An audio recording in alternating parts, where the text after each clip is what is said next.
By the way, 6 shirt on Cosmos. I love that. I wish we could see the full thing of that, but it's Guile versus Ryu getting down to business. And one of the things here, right, we've talked a lot about Yoshi's air mobility, his ability to steal these stocks, find these edge guards. That's really Aegis' weakness, right, is finding some of these aerial pressure situations.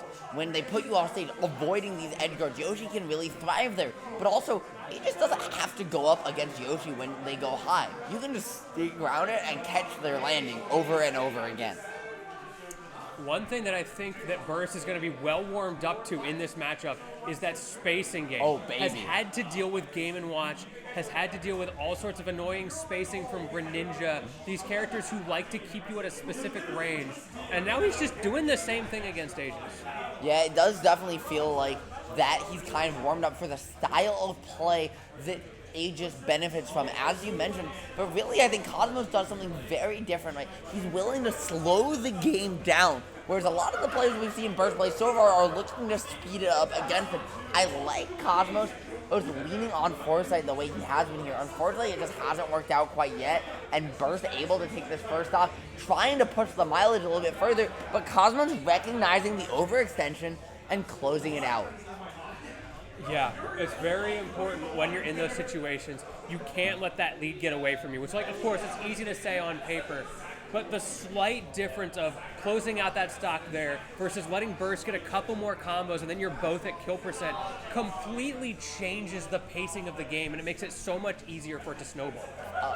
That was a down throw directly into up special combo. I don't think I've ever seen quite that specific one from Aegis before. Cosmos mixing up his DI perfectly here, though, against Burst, by trying to find that forward air up smash. We've seen it work on a bunch of players today, but Cosmos getting the drifting out of it and then drifting on the cross-up. So this mixes up the micro-spacing on the dash that Burst has looked for time and time again. Now closes out the stock to boot.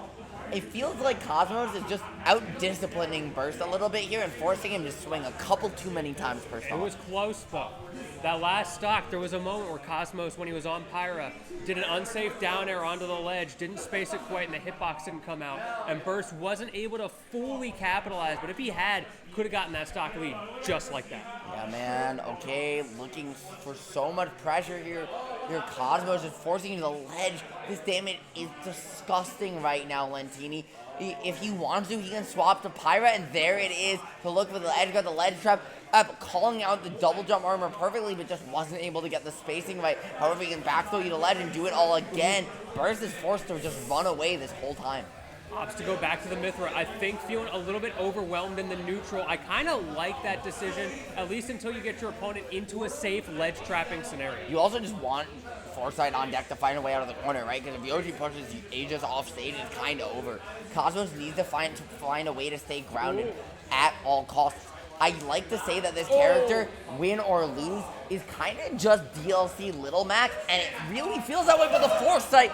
Been the X Factor all game one long, but on the ground. This time, Cosmos finds it on the air dodge into the up smash, and there is no escape.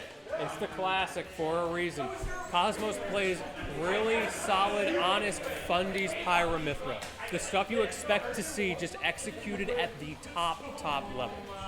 You know, one of the really interesting storylines of this year and the last couple years of Ultimate, George, has been something I alluded to earlier with Tarek, right? This idea of the pre-local curse. This idea of you win the pre-local, you underperform at the event the next day. Well, Cosmos, right, that has been the story of his ultimate journey, has been a story of peaks and valleys regardless of the pre-locals. Him coming out on top here at a C-tier event would be huge. So, regardless of what happens this weekend, I think this is an up for him indeed. Yeah, I have been rooting for Cosmos for a long time. I know there's a lot of other people out there as well. EE, you still in the chat rooting for your boy. I saw you earlier. Would love to see you again. Always enjoy seeing the support for him because he's been around for a long time and he puts in the work. He absolutely does. One of the hardest working players out there for sure. And someone, who all smiles through it all, right? One of the best content creators we've been lucky to have here in Smash Bros. For one of the longest periods of time to boot. Right? One of the people to really pioneer those shorts as he now tries to pioneer the extra percent, the Foresight again. Burst needs to find an answer to that, and fast. It's so easy to start hitting buttons when you're in advantage, and you forget how quickly that can turn on a dime on you. And that is the way Cosmos has taken full advantage. And now he gets his control. He gets his game started, forcing Burst to go for hard reads like that rather than being able to just play honest neutral. And I liked what Burst went for there with the F smash, but Cosmos just delayed the get-up option from the tech, right? And there was nothing he could do anymore. Okay, now we're back to spacing. Oh, but the whiff. You mentioned that last game, right? Just a little more patient, a little more cautious, and those whiff punishes are going such a long way for Cosmos, knowing that Burst is going to swing eventually. Yeah, and I mean, I think that over-aggressiveness, as you mentioned, right, needs, and we talked about before, it needs to be more patient, but it's instead getting slightly less. I think Burst is feeling himself start to run out of track, left on the road, right? He sees the cliff he's barreling towards, and he just decided to speed it up a little bit. Cosmos now finding a kill off the top with Sour Spot down there, and potentially now one stock away from having one game left to win in this damn tournament. Only 100% to his name. Oh, and that's not even going to be enough. Able to get the extension, but misses the ledge trap. I don't know why Burst ran off there. Definitely feeling the pressure, and this is where Cosmos, and honestly where Aegis, thrive. However, you got Cosmos in the corner, and that's gonna be one on the board for Burst. However, Lentini's got to get two more. All right, let's talk about that secret tech. Right, get that up tilt. Throw that controller down the stairs, my guy, because you are going to need some serious damage on Cosmos. Listen, man, I don't think he can keep it plugged in, though, because those stairs are all the way across the venue, so he might be stuck on flat ground. However, he's got Cosmos in the corner. This is where he can survive, but the side special to find his way back. What a blazing edge to put in the work. Oh, no, and that should do it. Yes, it does, as Cosmos, cool, calm, and collected. No emotion. Takes it up 2-0. You know what, man? I think he's been going stargazing, gazing up at his good old namesake, because he looks, as you mentioned, not just cool, calm, and collected, he's but one with locked in. This is some of the best Cosmos gameplay we've seen in a hot minute. It's all discipline, no overextensions, and really just looks like he's clocking in at his 9 to 5.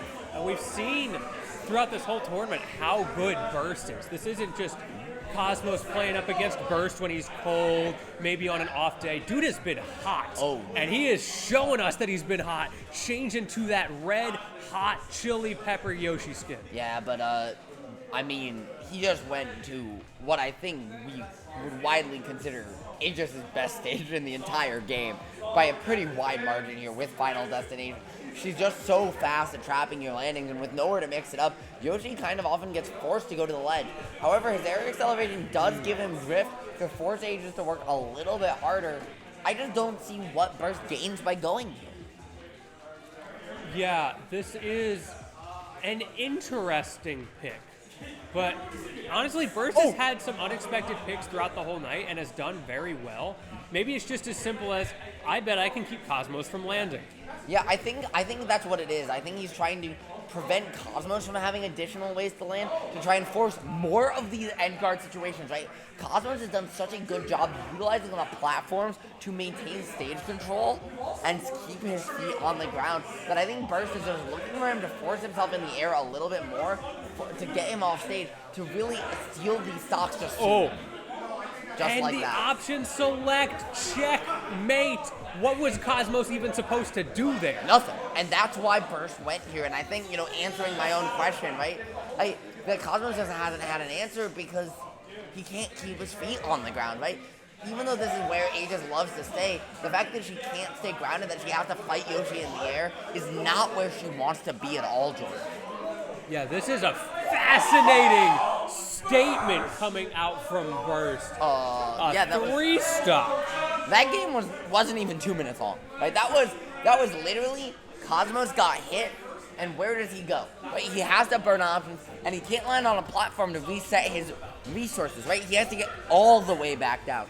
Yoshi can cover so much between hitbox, between Egg and his drift, that Cosmos gets forced to the corner on his own, and then all it takes is a jab or one single hit to force him off stage into a situation where Burst can just find whatever little dinky dunk he wants to push Aegis past the point of no return. So scary to be in that situation. But you know what?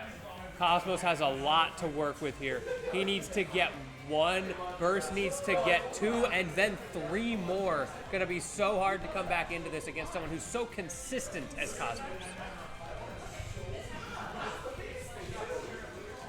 I really like the way that Burst has started to adjust his playstyle here, right? Recognizing that it's edge guard overall, trying to find it again with those nairs, but not able to do so. PS2, barring right FD or Town, which probably got banned, makes a lot of sense. And for, I think, both these players to go to. Burst likes it because he's got the open space to work with. Cosmos likes it, well, just because he's comfortable here. Yeah, it's definitely a comfort pick for a lot of people. I mean, PS2, like they say, it makes the best games, right? It is the starterville of Smash Ultimate. Thank goodness we don't use that stage anymore. I'm so glad we switched to PS2. That music was awful. I agree with you, my friend. I agree with you. I also think an additional part of it, too, though, Cosmos just wants the extra horizontal space, right? The extra width to run around with. Aegis so fast on the ground that it gives us some more room to breathe, because even with that drift, Burst just can't quite catch up. The flip side, though, is that he has to work a little bit harder for some of these kills, and Burst can really stretch Yoshi's survivability to 11.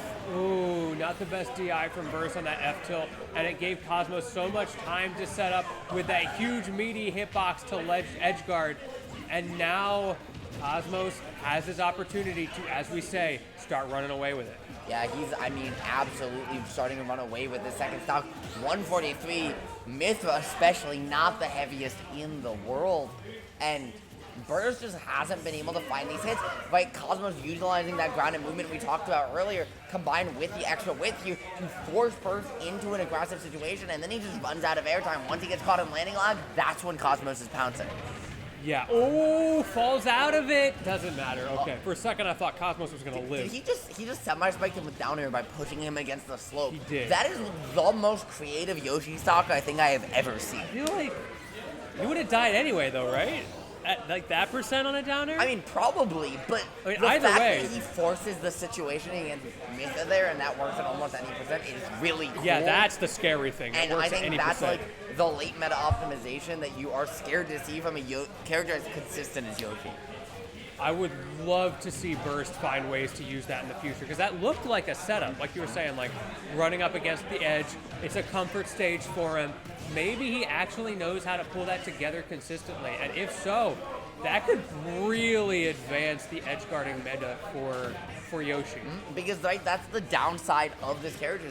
When they ride the stage like that, there's not a lot you can do trying to catch you in the egg option slump, but Cosmos recognizing that Burst having to land, and so mashes out quick, finds a way out of dodge, and back into this now Cosmos, trying to close out just like that. Is that going to be it? It is! Congratulations to Cosmos here, winning the Gommel pre-local, and in dominant fashion, if I do say so myself. Yeah, there was that one game where it was a little difficult for him on FD, but the rest of that set, that was the Cosmos show all the way through. Did a fantastic job, and man, what a great tournament all the way through. Dude, it has been an absolute banger from start to finish, and I'm so grateful that I got